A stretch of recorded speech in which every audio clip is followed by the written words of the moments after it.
सुरुवात कुठपासून झाली होती तुमच्या राजकीय कारकिर्दीची?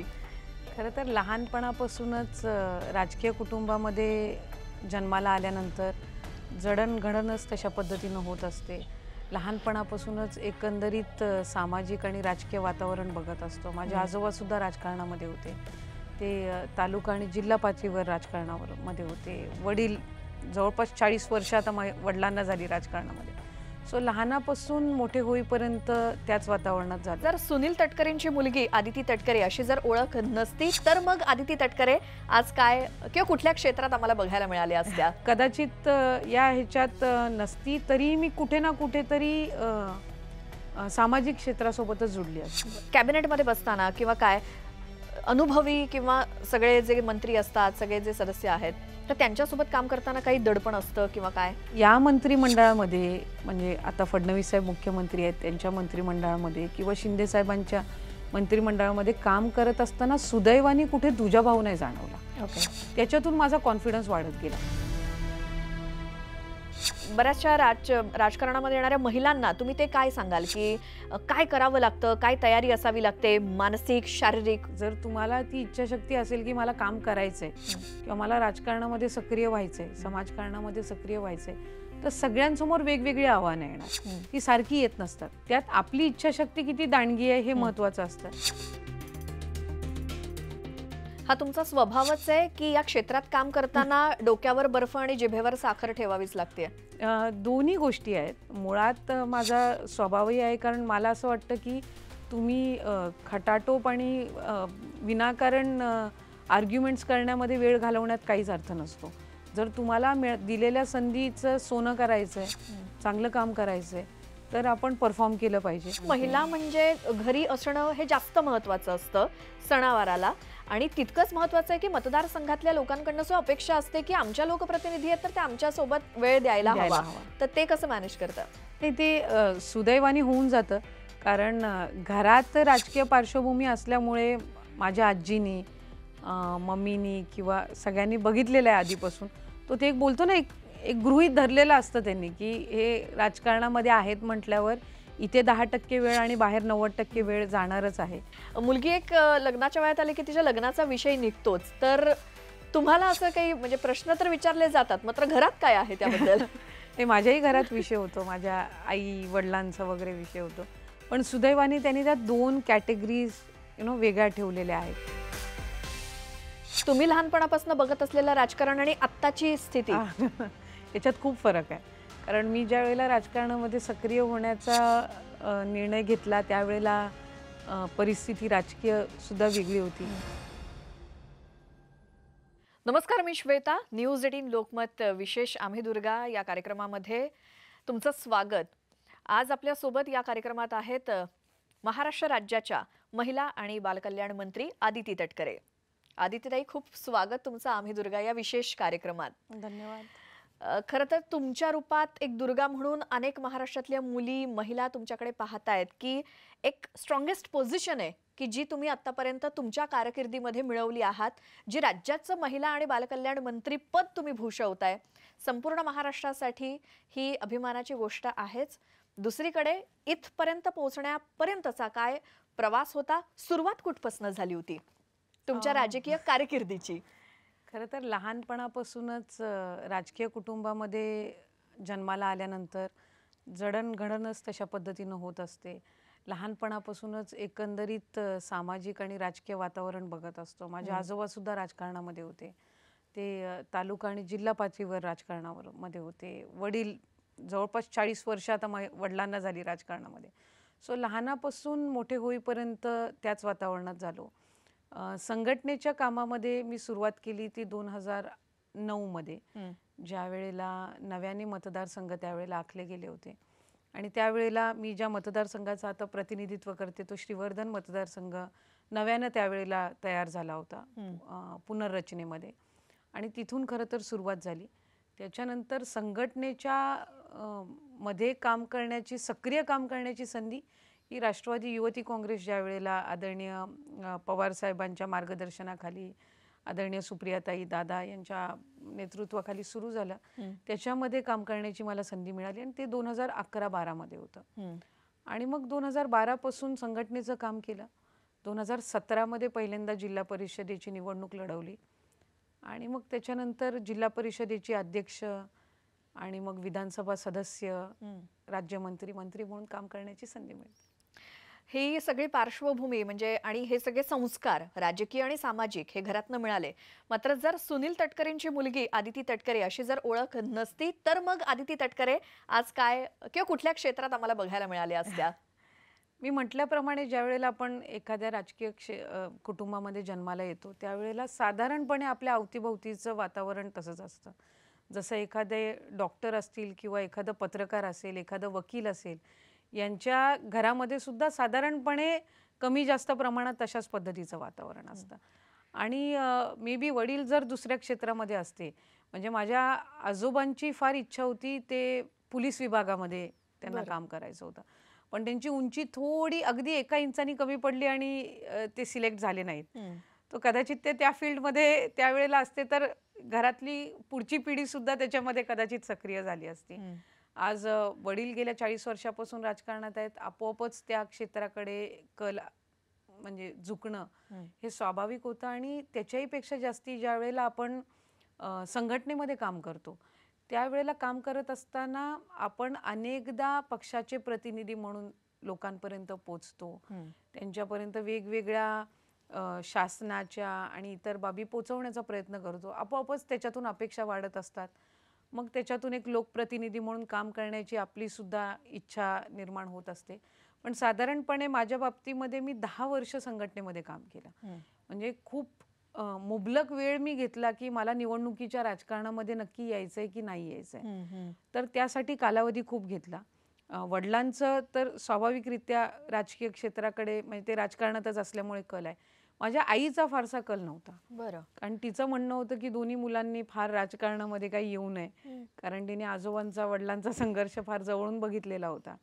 आणि बदलत्या सगळ्या राजकीय याची सुद्धा ती म्हणजे जरी ती हाऊसवाईफ असली तरी तिने ते सगळं बघितलेलं होतं. म्हणजे अगदी प्रचाराच्या पद्धती कशा बदलतात, निवडणुका लढवण्याच्या पद्धती राजकारणाच्या. तर त्याच्यामुळे तिला असं वाटायचं की मुलांनी दुसरं क्षेत्र निवडावं.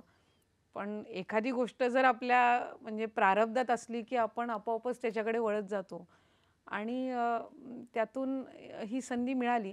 पण कदाचित या ह्याच्यात नसती तरी मी कुठे ना कुठेतरी सामाजिक क्षेत्रासोबतच जुडली असते. बरं. आईची काय इच्छा होती तुमच्या बाबतीत?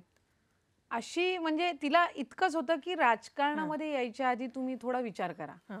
कारण ती खूप मोठी कमिटमेंट आहे. दुसरं काही करा. हां, बाकी काही करा असं काही नव्हतं तिचं.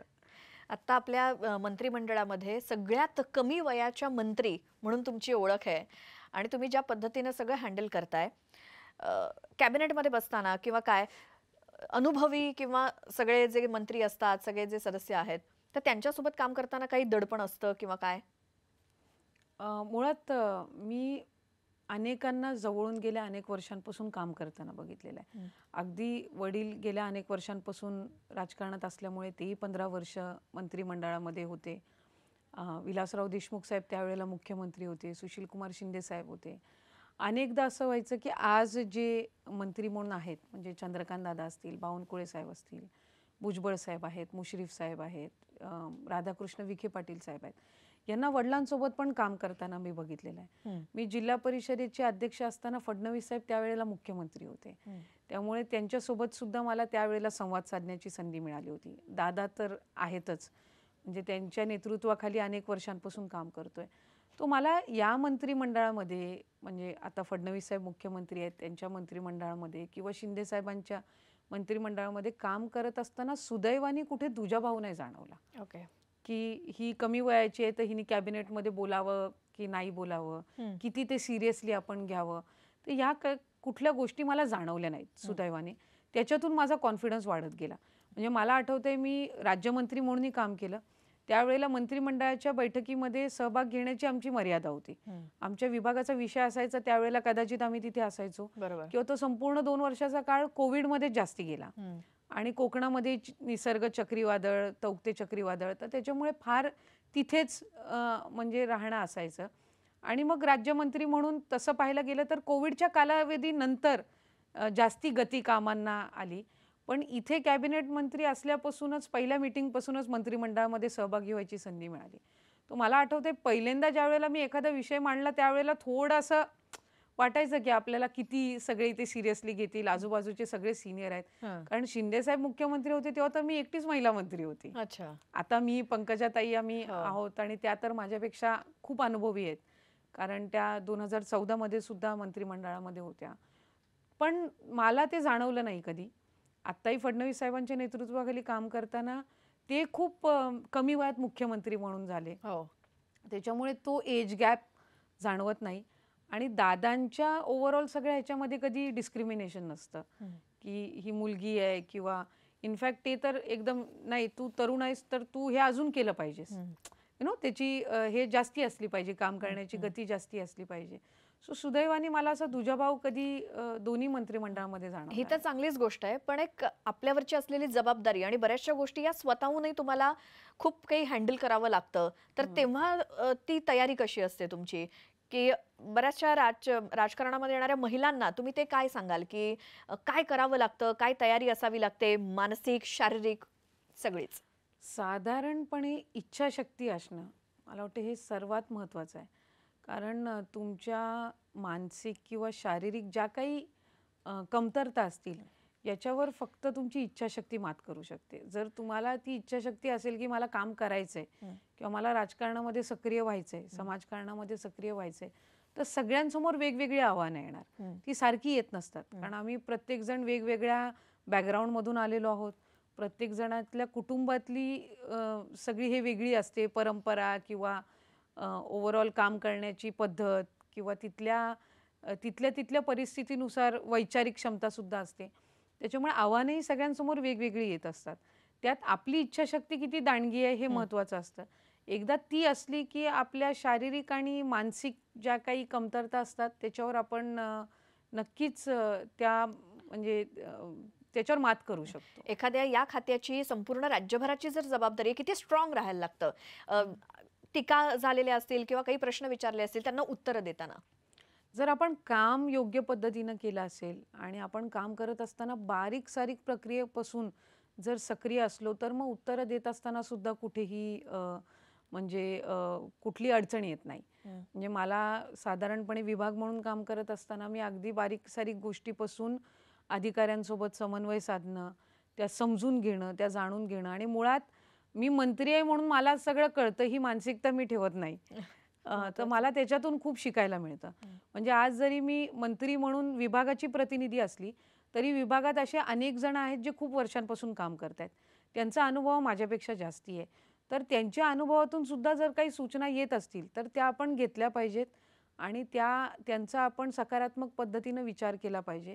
त्यातून मला माझ्या पुढच्या कारकिर्दीतच चांगलं काहीतरी शिकायला मिळणार आहे. ह्या मानसिकतेतून मी काम करत असते.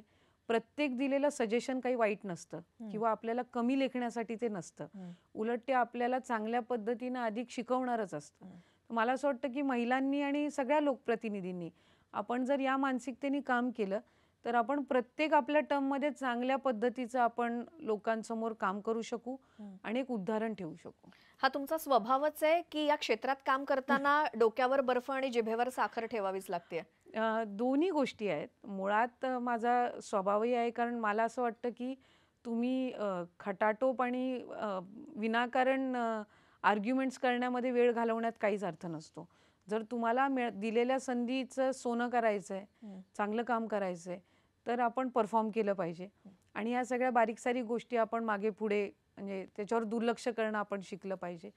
आणि दुसरी गोष्ट म्हणजे राजकारण एक असं क्षेत्र आहे की तुम्ही पदावर बसल्यावर सगळ्या बाजूनी तुमच्यावर जबाबदारी असणार आहे. उलट सकारात्मक राजकारणाबद्दल बोलणारे 10%च आहेत. 90% तर त्याच्यावर नकारात्मक बोलणारे आहेत. तर ते 10% सकारात्मक बोलण्याची आपण प्रेरणा घ्यायची की 90% नकारात्मकचं आपल्यावर आपण पडसाद उमटू द्यायचे. मला वाटतं हे व्यक्ती म्हणून आपल्यावर आहे. तो व्यक्ती म्हणून सुद्धा म्हणजे राजकारणाच्या पलीकडे मला असं वाटतं की हाच जर आपण दृष्टिकोन ठेवला तर एक व्यक्ती म्हणून सुद्धा मी चांगलं काम करू शकते आणि एक राजकारणी म्हणून पण करू शकते. कारण महिला मुली तुम्हाला फॉलो करतात की त्यामध्ये मग इतकी जबाबदारी की आपण कसं चालतोय, कसं बोलतोय, कसं वागतोय, कारण अनेक जण आपला आदर्श घेतायत, तर ही सतत डोक्यामध्ये ती जाणीव असणं आणि ते सगळं बॅलन्स करणं किती कधी-कधी असंही वाटत असेल की नाही बास आता मला जरा शांती हवी आहे किंवा काय, तर तेव्हा काय करता? मी तर सुरुवात माझ्या दिवसाची मी कधीही म्युझिक ऐकून करते. अच्छा. टू बी ऑनेस्ट मी एक सकाळचा जो आपला हे असतो सत्र जे असतं, मी दुसऱ्या सत्रामध्ये वर्तमानपत्र वाचते. बरं. मी कधीही पहिल्या सत्रामध्ये वर्तमानपत्र बरं. हातात घेत नाही. म्हणजे सकाळी-सकाळी उठल्या-उठल्या पेपर उघडून बसले असं नाही. हां, आधी असं नाहीये. म्युझिक. हां, म्हणजे मला असं ते कामनेसनी चालू करायला असं आवडतं दिवसाची सुरुवात. आणि कुठल्याही निगेटिव्ह गोष्टीने मी नाही करत. कारण त्याचा इम्पॅक्ट तुमच्या दिवसभराच्या पूर्ण ह्याच्यामध्ये राहतो. आणि मला असं वाटतं की ज्या मुली किंवा ज्या महिला ज्यांना राजकारणामध्ये कुठल्याही क्षेत्रामध्ये सक्रिय व्हायचं आहे, त्यांचा माइंडसेट पॉझिटिव्ह ठेवणं गरजेचं आहे. तुम्ही तुमचं जी मानसिकता आहे ती सकारात्मक आणि तुम्ही स्वतः आतून समाधानी आणि खुश असाल आणि तुम्हाला जर असं वाटलं की नाही मला ओढ आहे या कामाची, तर मग तुमच्या कामामध्ये पण तुम्ही यशस्वी होऊ शकता. जर सकाळपासून आपण हे म्हणजे त्रुटी काढत बसलो की हे असंच आहे, हे तसंच आहे आणि इतकंच काम करावं लागतंय तितकंच, तर तुम्ही परफॉर्म पण नाही करू शकणार आणि मग त्या क्षेत्रामध्ये तुम्ही जाऊन काही उपयोगी नाही.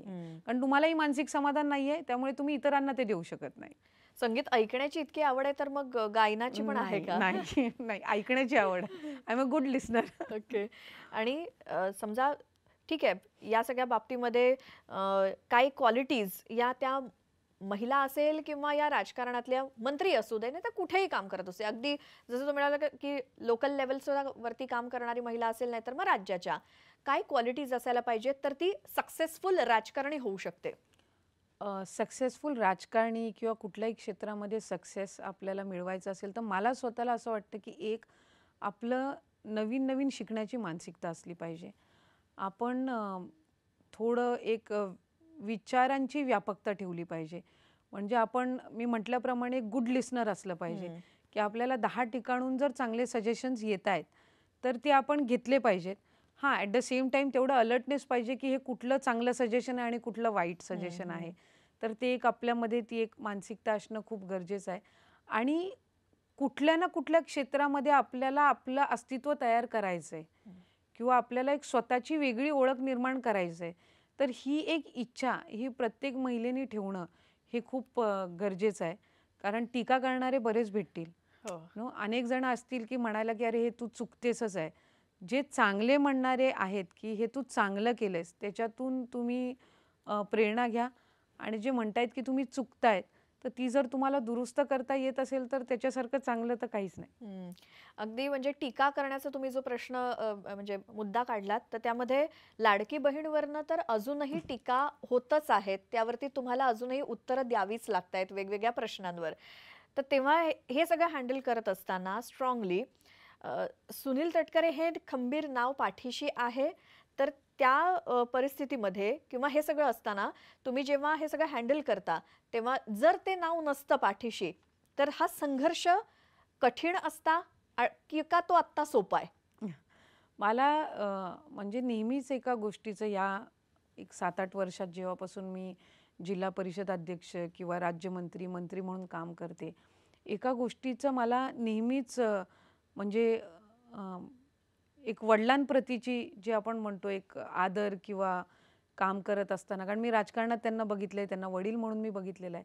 पण ह्या संपूर्ण प्रक्रियेमध्ये जेव्हापासून मी कुठल्याही पदावर विराजमान झाली किंवा त्या पदाची माझ्यावर जबाबदारी आली, तेव्हापासून आजपर्यंत फारच क्वचित म्हणजे हातावर मोजण्या इतके क्षण असतील, जेव्हा ते माझ्या कार्यालयामध्ये आले असतील. बरं.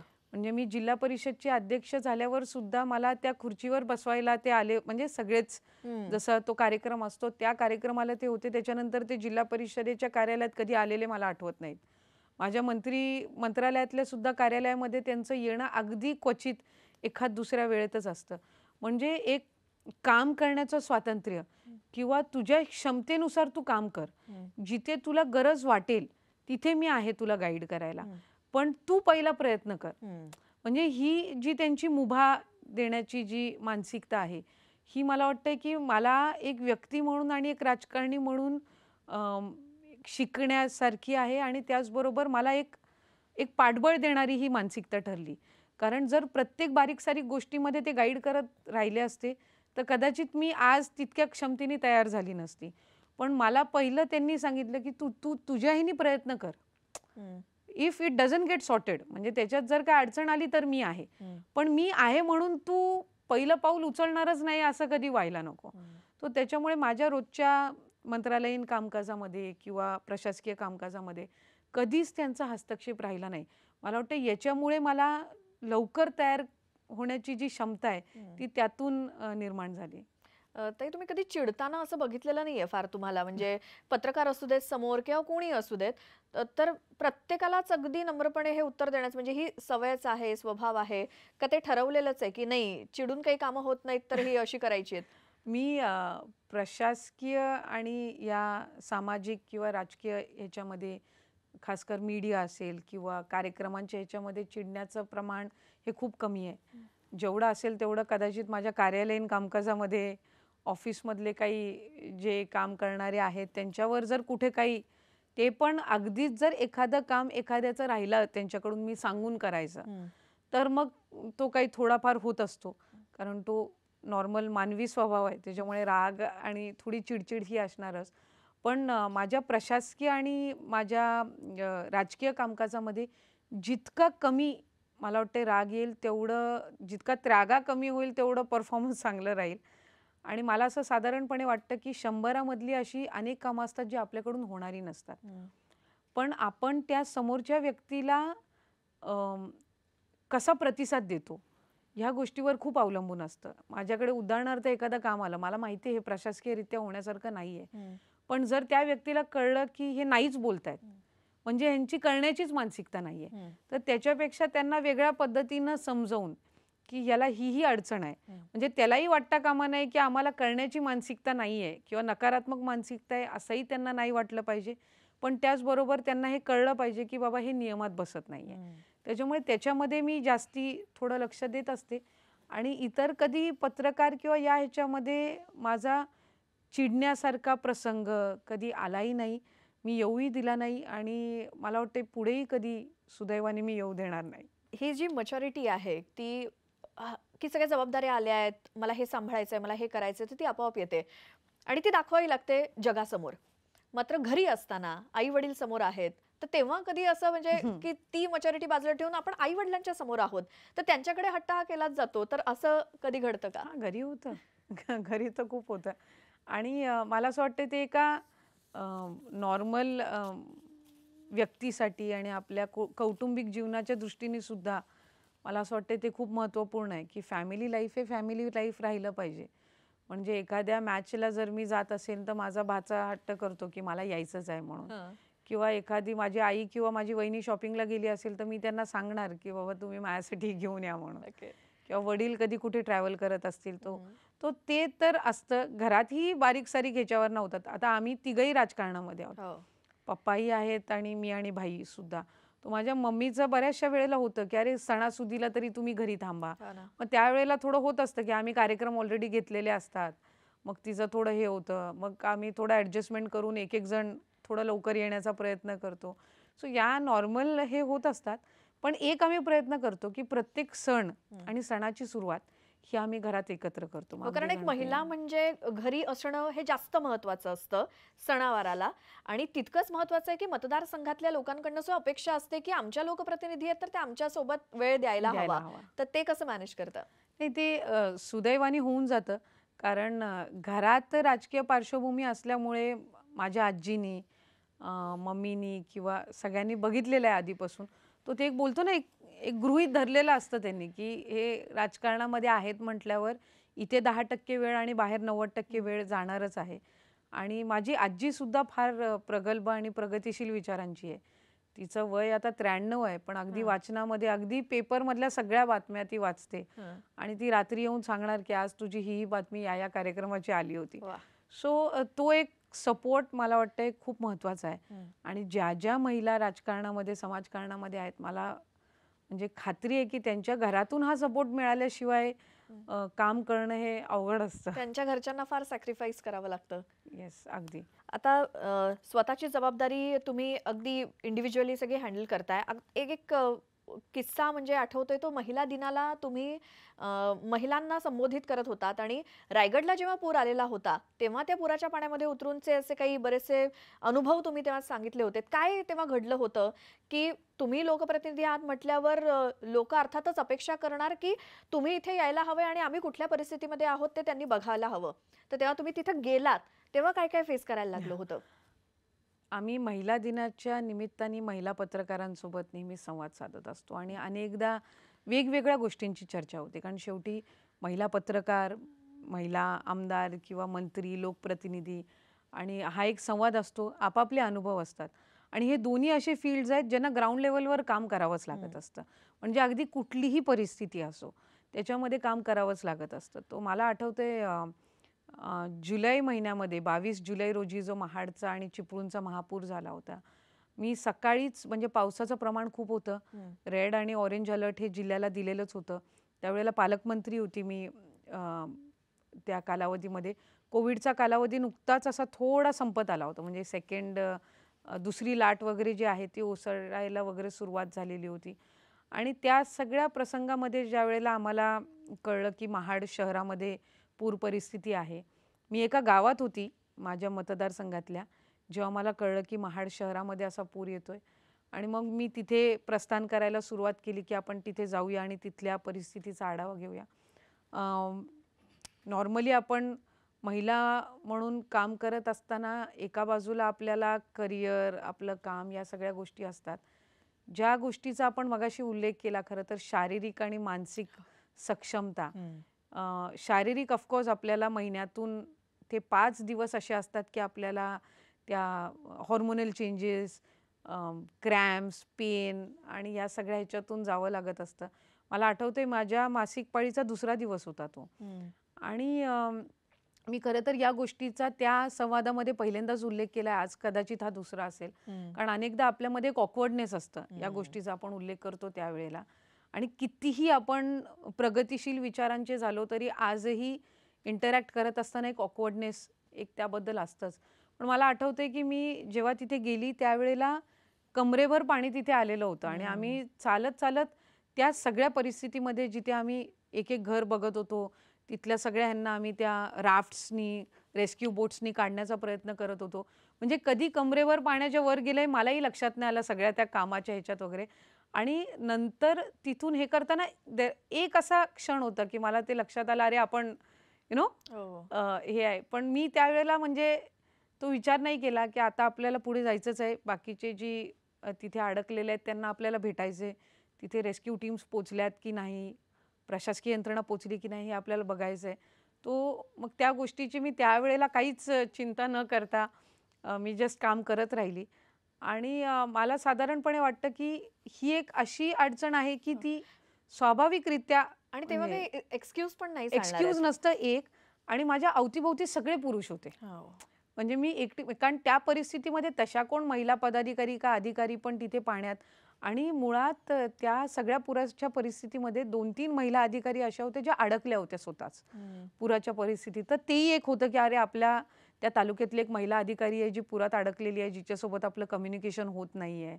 आणि या सगळ्या गोष्टी होत्या आणि अवतीभोवती सगळे पुरुष अधिकारी आणि पदाधिकारी, तिथले नागरिक होते, रेस्क्यू टीम्स होत्या. सो असंही नव्हतं की कोण आहे ज्यांना आपण सांगावं की अरे काहीतरी मला हेल्प लागेल त्यावेळेला किंवा काय. पण मी त्याचा फार काही म्हणजे त्या कामाच्या ह्याच्यात विचार नाही केला. नंतर मग मी आल्यानंतर तो पूर्ण दौरा त्याच्यानंतर मी अजून 2-3 तालुक्यांमध्ये जाऊन आली, कंप्लीट केला.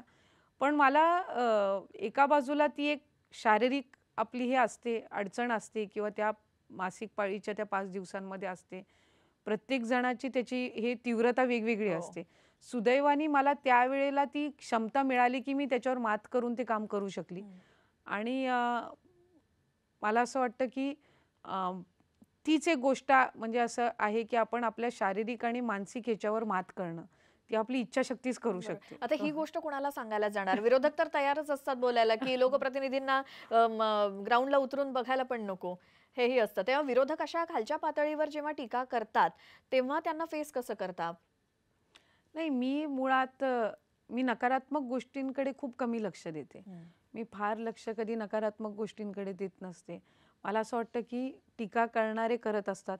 कुठेतरी आपण चांगलं काम करतोय. आपण कुठेतरी लोकांपर्यंत जास्ती पोहोचतोय. आपण चांगल्या पद्धतीचा कुठेतरी इम्पॅक्ट म्हणजे आपल्या कामांनी होतोय. म्हणून टीकाही होणं स्वाभाविक आहे. प्रत्येकजण काही तुमची प्रशंसा करणार नाही. हो. स्वाभाविकरित्या टीकाही असतेच. काही ज्या टीका होतात त्याच्यातून मी शिकते सुद्धा. हं. असं नाही की नाही. आणि काही अशा असतात ज्यांच्याकडे मी दुर्लक्ष करते. शेवटी मला जर काम करायचं असेल, तर मी टीकेवर लक्ष देत बसले आणि त्याच्यावर जास्ती कॉन्सन्ट्रेट करत राहिली तर मी काम नाही करू शकणार. हं. आणि मला स्वतःला वाटतं की फार कमी जणांना या वयामध्ये ही संधी मिळते. अनेक अशा असतील ज्यांच्यामध्ये माझ्यापेक्षा जास्ती क्षमता असेल, पण कदाचित त्यांना ती संधी मिळाली नसेल. मी नेहमी त्या गोष्टीचा विचार करते, की तुला ही संधी आदिती मिळाली आहे, तर तुला 100% नाही तर 110% द्यायचे. कारण कदाचित देअर मस्ट बी अदर्स हू जे तुझ्यापेक्षा कदाचित डिझर्व्हिंग असतील. पण तुला हे मिळालंय तर त्याचं चांगलं मूल्यमापन जर तुझ्या कार्यकाळाचं करायचं असेल, म्हणजे तुला असं वाटत असेल की पुढे त्या कार्यकाळाचं मूल्यमापन चांगल्या ह्यानी व्हावं, तर मला वाटते त्या गोष्टींकडे लक्ष देण्यापेक्षा काम करत राहणं. हं. आणि अगदीच जर काही नाही मिळालं तर मग चारित्र्यहनन हे शस्त्र शेवटी उपसलं जातं. तुम्ही लहानपणापासून बघत असलेलं राजकारण आणि आत्ताची स्थिती. आ, याच्यात खूप फरक आहे. कारण मी ज्यावेळेला राजकारणामध्ये सक्रिय होण्याचा निर्णय घेतला त्यावेळेला परिस्थिती राजकीय सुद्धा वेगळी होती. हं. हां, काही बाबी आहेत ज्या राजकारणामध्ये समान असतात. म्हणजे महिलांना मिळणारी संधी किंवा ज्या काही राजकारण म्हटल्यावर क्षेत्र म्हटल्यावर राजकारण आलं. हं. पण त्याच्या म्हणजे मर्यादा वेगवेगळ्या होत्या. एक एक मैत्रीपूर्वक संबंध हे एकमेकांसोबत राजकारणापलीकडे सगळ्यांचे मी माझ्या वडिलांच्या कारकिर्दीमध्ये, आधीच्या कारकिर्दीमध्ये पाहिलेले आहेत. आत्ताही जे त्या वेळेतले सगळे आहेत ते आम्हाला सगळ्यांना म्हणजे नाही का मुलाच्या किंवा मुलीच्या वयाचे हे करून आम्हाला गाईड करतात. बरोबर. नाही अशातलाही भाग नाही. पण आता सोशल मीडिया आहे. प्रत्येकाला अधिकार वेगवेगळ्या ह्यांनी व्यक्त होण्याचा आलेला आहे. कोणी तुमच्याबद्दल कधी काही कमेंट्स करत असतं. असे काही असतं ज्यांना माहितीही नसतं की आपण व्यक्ती म्हणून कोण आहोत किंवा आपण कुठल्या राजकीय पार्श्वभूमीतून, कुठल्या म्हणजे त्या ह्याच्यातून आपण आलेलो आहोत. पण तो एक भाग आहे आणि राजकारण म्हणून सुद्धा मला असं वाटतं अनेकदा पातळी सोडून टीका करणं आणि या सगळ्या गोष्टी आहेत ज्या लोकांना अपेक्षित नाही आहेत आपल्याकडून. हं. म्हणजे ह्याच्यासाठी लोकांनी आपल्याला निवडून दिलेलं नाही आहे. नाहीतर मग काम सोडण्यापेक्षा आपण टीका करणं आणि निवडून येणं. ते कधी सोपं झालं असतं. पण बरोबर. तसं नाही आहे. चांगल्या कामाचं मूल्यमापन होत असतं. लोकं त्याची जाणीवही ठेवत असतात. हं. आणि समाजामध्ये जर तुम्हाला बदल घडवायचा आहे, तर त्यातला मेजर घटक हा राजकारण आहे. हो. त्यामुळे आपण काय उदाहरण लोकांसमोर ठेवतोय त्याच्यानी समाज घडणार आहे. हं. तो जर आपल्याला वाटत असेल की उद्या प्रगतिशील समाज घडवावा किंवा तो आपल्या माध्यमातून घडवला जावा, तर ही जबाबदारी आपणच कुठेतरी वर्तनामध्ये आणली पाहिजे. हो. आता राज्याच्या राजकारणात तर मोठं पद तुम्ही भूषवता आहातच. केंद्रीय पातळीवरती काही काम करण्याची इच्छा आहे का? कारण आता संसदेत जर 2029 पासून आरक्षण वाढतंय किंवा लागू होतंय, तर मग महिलांची संख्या वाढेल तिथे, जागा वाढतील. तर ती काही इच्छा म्हणजे संधी मिळाली तर काय? असा विचार तर मी नाही केलाय. कारण आज राज्यामध्ये काम करत असताना मला खूप ग्राउंड लेव्हलवर अधिक नवीन-नवीन गोष्टी शिकायला मिळतायत, काम करायलाही त्या ठिकाणी मिळतंय. त्याच्यामुळे मी त्या बाबतीतला अधिकचा काही विचार केला नाहीये. पण मला एका गोष्टीचा आनंद आहे, की पुढच्या ह्याच्यापासून विधानसभेमध्ये आणि लोकसभेमध्ये अधिक महिला प्रतिनिधित्व पाहायला मिळणार आहेत. त्यामुळे त्या एक गोष्टीचा विशेष आनंद नक्कीच आहे. त्यामुळे पुढे केंद्रातली संधी, राज्यातली संधी मला असं वाटतं संधी असणं कुठल्याही पद्धतीची आणि कुठल्याही स्तरावरची याला मी जास्ती महत्त्व देते. ताई हा जर सगळा झाला करिअरचा भाग वगैरे. सॉरी पण खूपदा तुम्हाला हा प्रश्न विचारला जात असेल आणि आम्हालाही तो विचारावासा वाटतोय कारण उत्सुकता आहे. मुलगी एक लग्नाच्या वयात आली की तिच्या लग्नाचा विषय निघतोच. तर तुम्हाला असं काही म्हणजे प्रश्न तर विचारले जातात, मात्र घरात काय आहे त्याबद्दल? हे माझ्याही घरात विषय होतो. माझ्या आई-वडिलांचा वगैरे विषय होतो. पण सुदैवाने त्यांनी त्या 2 कॅटेगरीज वेगळ्या ठेवलेल्या आहेत. त्यांनी मला तितकी संधी दिली स्वतःचं करिअर, शिक्षण आणि कधीही माझा मोठा भाऊ आहे एक, त्याच्यात आणि माझ्यात कधी कुठल्या पद्धतीचा त्या बाबतीतला दुजाभाव झाला नाही. आणि लग्नाचं स्वाभाविक आहे आपल्या इथे, म्हणजे त्या एक सामाजिक ओव्हरऑल ह्याच्यातलाच तो भाग आहे. पण मी आयडेंटिटी किंवा एक सर्वस्व म्हणून त्या गोष्टीला बघत नाही. तो आपल्या आयुष्यातला एक भाग आहे अशा ह्यानीच बघते. आणि ज्यावेळेला आयुष्यातला तो एक पडाव येईल त्यावेळेला नक्कीच विचार केला जाईल. विचार केला जाईल. म्हणजे ती मुलगी काही म्हणजे सायंटिस्ट असू दे नाही तर मंत्री असू दे या. काय असू दे, तिला या प्रश्नाला सामोरं जावंच जावंच लागतं. तर लागतं. अशा मुलींना काय सांगाल तुम्ही की बाबा हे ते जे तुम्ही डिव्हिजन ठेवलंय तर ते त्याबद्दल? मला स्वतःला असं वाटतं की प्रत्येक मुलीने आर्थिकरित्या आणि तिच्या करिअर वाईज तिने स्वावलंबी असलं पाहिजे एक, कारण हल्लीच्या काळाची ती गरज आहे. हं. आणि दुसरी गोष्ट, ज्या वेळेला तुम्ही तुमचा साथीदार निवडता त्यावेळेला त्या बाबतीतला खूप सामंजस्याने विचार करून, कारण आता लाईफस्टाईल बदललेली आहेत, आता प्राधान्य बदललेली आहेत, संधी आणि ज्या एक समानता आपण म्हणतो त्याच्यामध्ये आपल्याला आधीच्या आणि आत्तामध्ये खूप फरक जाणवायला लागलेले आहेत. आता मुलींनाही तितक्याच पद्धतीनं अपॉर्च्युनिटीज आहेत. आणि बऱ्याचशा वेळेला असं वाटतं की एखादं कौटुंबिक ती जबाबदारी आली की मग एक काहीतरी आपल्याला सोडावं लागत असतो. तो एखाद्या मुलीच्या आणि मुलाच्या दोघांच्याही जीवनातला तो फार महत्त्वपूर्ण निर्णय आहे. तर मी तर नेहमी ज्या तरुण तरुणींसोबत किंवा मला कॉलेज स्टुडंट्स किंवा म्हणजे बाकीच्या ह्यांच्यासोबत संवाद साधण्याची संधी मिळते आणि अशा पद्धतीचं इंटरॅक्शन होतं, मी तर नेहमी म्हणत असते की खूप केअरफुली आपण तो निर्णय घेतला पाहिजे, कारण त्याच्यावर तुमच्या आयुष्याचं पुढचं खूप गोष्टी अवलंबून आहेत. तुमच्या मेंटल हेल्थपासून अगदी सगळी त्याच्यावर अवलंबून आहे. त्याच्यामुळे मला असं वाटतं की ज्या ज्या वेळेला त्यांना वाटेल की ते मेंटली त्यासाठी तयार आहेत त्या कमिटमेंटसाठी, त्यावेळेला मला वाटतंय आणि त्यांनी तो निर्णय घ्यावा. अगदी कुटुंबाच्या विरोधात जाऊ नये, हं. पण पण त्यातल्या त्यातल्या त्यात त्यात मध्यमार्ग काढून. बरोबर. एक राजकारणात आल्यानंतर किंवा एखादा राजकारणी जो असतो, मंत्री असतो काही, तर एक स्वतःचा एक पॉलिटिकल अटायर कॅरी करण्याची आजकाल एक पद्धत आहे. तर तुम्ही पण असं काही ठरवलंय का, की मला वावरताना म्हणजे राजकारणात वावरताना हाच अटायर ठेवायचा आहे? एक गोष्टीची मी दक्षता घेते की अटायरवरून माझ्या फार कुठे म्हणजे चर्चा आणि हे होऊ नये, दॅट इज वन. दुसरी गोष्ट म्हणजे माझ्यामध्ये अजून तितके गट्स आलेले नाही आहेत की मी माझ्या कम्फर्ट झोनमध्ये जावं. राजकीय किंवा सामाजिक क्षेत्रामध्ये काम करत असताना एक एक ठराविक एक पॅटर्न ठरलेला आहे हां. की आपण म्हणजे आता मी जसं आहे इधर साडी किंवा पंजाबी ड्रेस किंवा हे ठरलेलं आहे हां. त्याच्यामध्ये. आणि एक एक बघण्याची पद्धत लोकांची ठरलेली आहे की हे मेजरली आपल्याला आठवत असेल तर आधीच्या काळात तर सगळे सफेद हो. घालून असायचे आणि सफेद बघितलं की हा हे राजकारणी आहेत. हां. आता ठीक आहे, आम्ही थोडेफार रंग आणि हे पण म्हणजे आपापल्या चॉईसने आम्ही घालतो, जे राजकीय म्हणजे एकदम प्रोटोकॉलचे दिवस असतात ते सोडून वगैरे.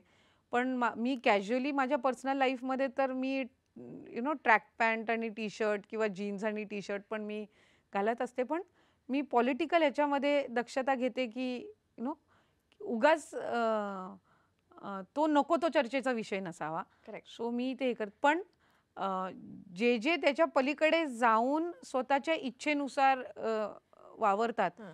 मला त्यांचंही खूप कौतुक वाटतं.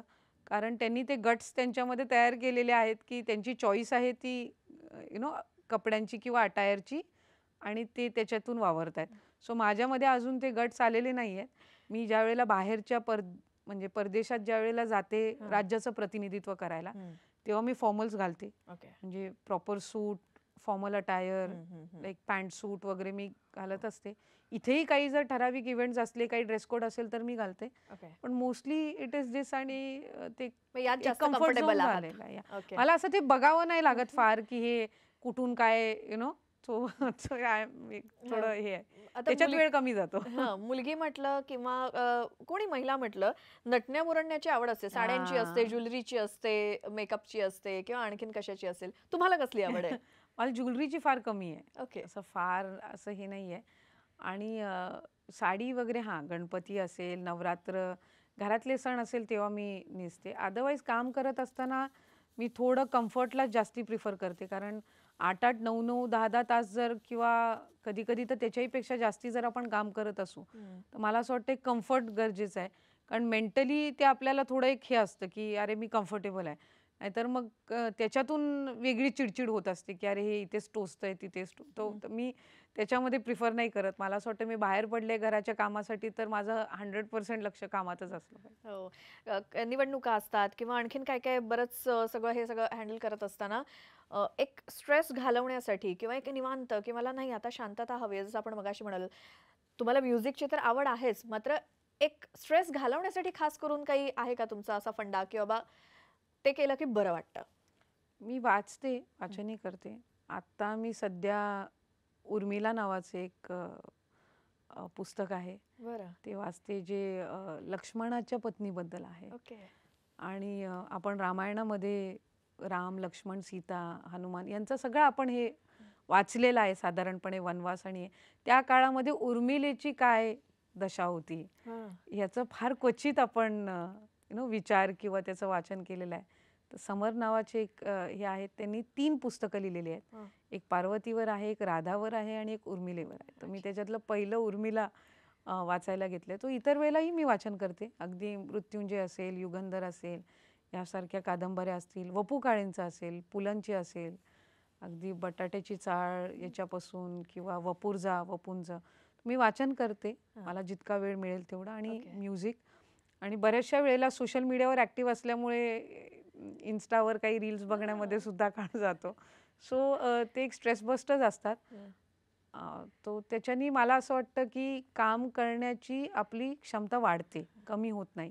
म्हणजे तो वाया घालवलेला वेळ नसतो. त्याच्यातून आपल्याला थोडं रिफ्रेशिंग पण वाटतं आणि आणि तो काम करतो. सत्कारणी लागला असं होईल. सत्कारणी लागतो. कधी 2-3 दिवस सुट्टीचा जर हे आला तर मी तेही जाते, नवीन ठिकाणं बघते किंवा बऱ्याचशा नवीन-नवीन धार्मिक स्थळं सुद्धा मी बघते. त्याचीही मला एक हे आहे. त्याचा इतिहास जाणून घेण्याची सुद्धा म्हणजे मला आवड आहे. तर ह्या गोष्टी करत असते. हां. आता घरात तुम्ही सगळे जे फॅमिली मेंबर आहात त्यापैकी तुम्ही तिघं जण तर राजकारणामध्ये, उरलेले 4 मेंबर्स 3 मेंबर्स जे आहेत, आजी, आई आणि वहिनी.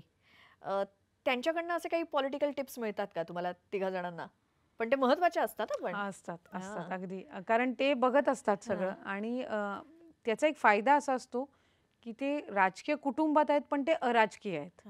त्याच्यामुळे जनरल लोकांच्या काय प्रतिक्रिया आहेत ह्या आम्हाला त्यांच्याकडून ऐकायला मिळतात. माझी वहिनी आणि मी ऑलमोस्ट समान वयाच्या आहोत. तर आम्ही बऱ्याचशा म्हणजे कधी ज्या वेळेला आम्हाला संधी मिळते, सकाळी नाश्त्याच्या वेळेला जर कधी सोबत असू क्वचित किंवा जेवणाच्या वेळेला, मग आम्ही थोडं जनरल गोष्टीबद्दल थोडी गॉसिप पण असते किंवा त्यांच्या काही प्रतिक्रिया पण असतात. एखादा कार्यक्रम कसा झाला, तो कसा अजून चांगला करू शकलो असतो किंवा एखादा माझी मुलाखत असेल किंवा पप्पांची असेल, भाईची असेल, तर ती कशी झाली?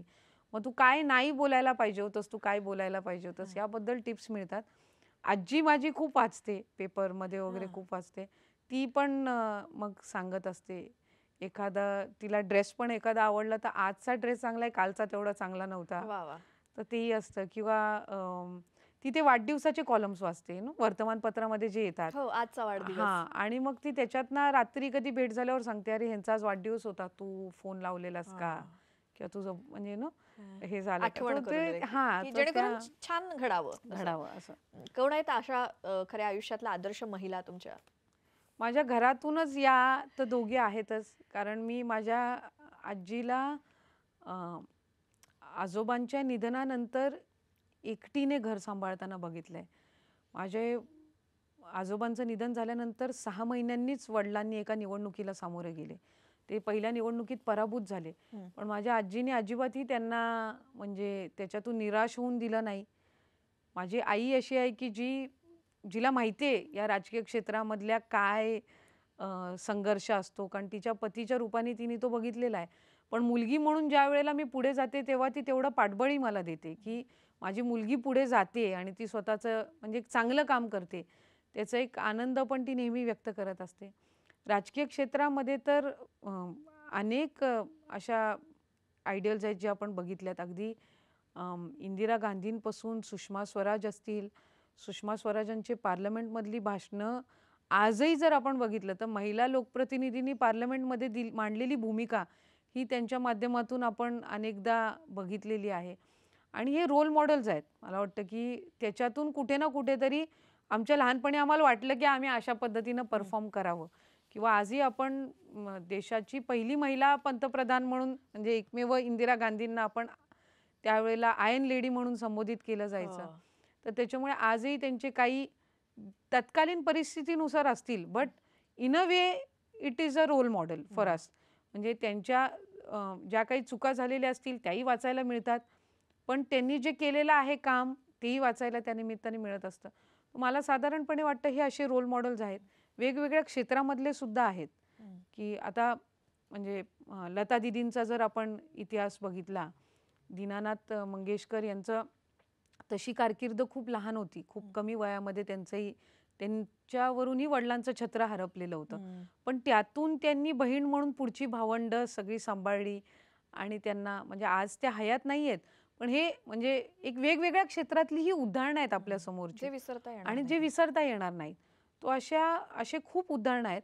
आणि मला असं वाटतं की मी एक छोटं उदाहरण देईन. माझ्या तालुक्यातलंच एक आहे. एक आदिवासी महिला आहे, आजी आहे ती. खूप म्हणजे तिचं वय आता 80 पेक्षाही जास्ती असेल. तिची दोन्ही मुलं नाही, म्हणजे मुलगा नाहीये, सून पण वारली. तिच्या 3 नाती आणि त्या तिन्ही नातींना ती आजी शिकवते. Okay. So for me she is also role model, की एका आदिवासी वाडीत राहणारी आजी त्या 3 नातींना शिकवते. हे कुठेतरी आपल्यालाही एक म्हणजे एक समाजातलं एक वेगळं हे घडवते. तो खूप मोठी गोष्ट आहे. रोल मॉडेल्स हे आपल्याला या मोठ्या ह्याच्यातून पण पाहायला मिळतात, पण आपल्या रोजच्या आयुष्यामध्ये सुद्धा आपल्याला ते पाहायला मिळतात आणि अगदी कुठल्याही स्तरावरचे ते असू शकतात. आता न्यूज 18 लोकमतच्या प्लॅटफॉर्मवरून किंवा आम्ही दुर्गाच्या निमित्ताने आपल्या सगळ्या तमाम राज्यातल्या महिलांना काय सांगाल? मी नवरात्रीच्या निमित्ताने तुमच्या माध्यमातून सगळ्यांना शुभेच्छा देईन. आपण 9 दिवस दुर्गेच्या 9 रूपांचं आपण पूजन करत असतो, पण प्रत्येक रूपाचं एक वैशिष्ट्य आहे. म्हणजे अगदी शैलपुत्रीपर्यंत पासून ते अगदी दुर्गा मातेपर्यंत प्रत्येक रूपाचं एक वैशिष्ट्य आहे आणि प्रत्येक रूपाचं ते वैशिष्ट्य जर आपण समजून घेतलं तर मला वाटतं एक परिपूर्ण स्त्री होण्यामध्ये त्याचा एक आपल्याला त्यातून व्हायला मिळेल असं मला वाटतं. त्यामुळे एक परिपूर्ण स्त्री जर व्हायचं असेल तर हे आपल्याला आपल्या या दुर्गा मातेनीच तिच्या वेगवेगळ्या रूपातून सांगितलेलं आहे. ते फक्त आपल्याला समजून घेण्याची गरज आहे. आपण 9 दिवस पूजा करतो, आपण उपास ठेवतो, आपण तिची साधना करत असतो. पण या प्रत्येक रूपाने दिलेलं उदाहरण जर आपण समजून घेतलं तर मला वाटतं तिला जे आपल्याला आशीर्वाद द्यायचा आहे ना, तो आपल्याला त्याच्यातूनच मिळत असतो आणि हा पिढ्यानी पिढ्यांसाठी आहे. तर मी प्रत्येक महिलेला सांगेन की आपण रोज नवरात्रीचं पूजन करत असताना अगदी रंगापासून ते तिची ओटी कुठल्या साडीनी भरावी, कुठल्या रंगाच्या साडीनी, इथून आपण विचार करतो. पण ती 9 दिवसासाठी आलेली आहे तर आपल्याला चांगलं काहीतरी शिकवण्यासाठी. मला वाटतं या 9 दिवसामध्ये आपण तो प्रयत्न करावा आणि इतर वेळेला सुद्धा महिलांनी एक मानसिकता नेहमी ठेवावी, की आपण ज्या वेळेला आरशामध्ये बघू त्यावेळेला आपल्याला वाटलं पाहिजे की मी आईच्या, पत्नीच्या, बहिणीच्या सुद्धा पलीकडे एक स्त्री आहे आणि ती स्त्री होण्याचं माझं स्वतःचं अस्तित्व मला माझ्या दर्पणामध्ये दिसतंय. खूप छान. ताई, तुम्हाला सुद्धा खूप शुभेच्छा Thank तुमच्या सगळ्या कारकिर्दीसाठी आणि इथून पुढच्या सगळ्या वाटचालीसाठी सुद्धा. आणि इथे आलात, आम्ही दुर्गाच्या निमित्तानं गप्पा मारल्या त्याबद्दल खूप खूप धन्यवाद. थँक्यू. आणि यासोबतच वेळ झाली न्यूज 18 लोकमत विशेष आम्ही दुर्गा या विशेष कार्यक्रमात इथेच थांबण्याची. नमस्कार.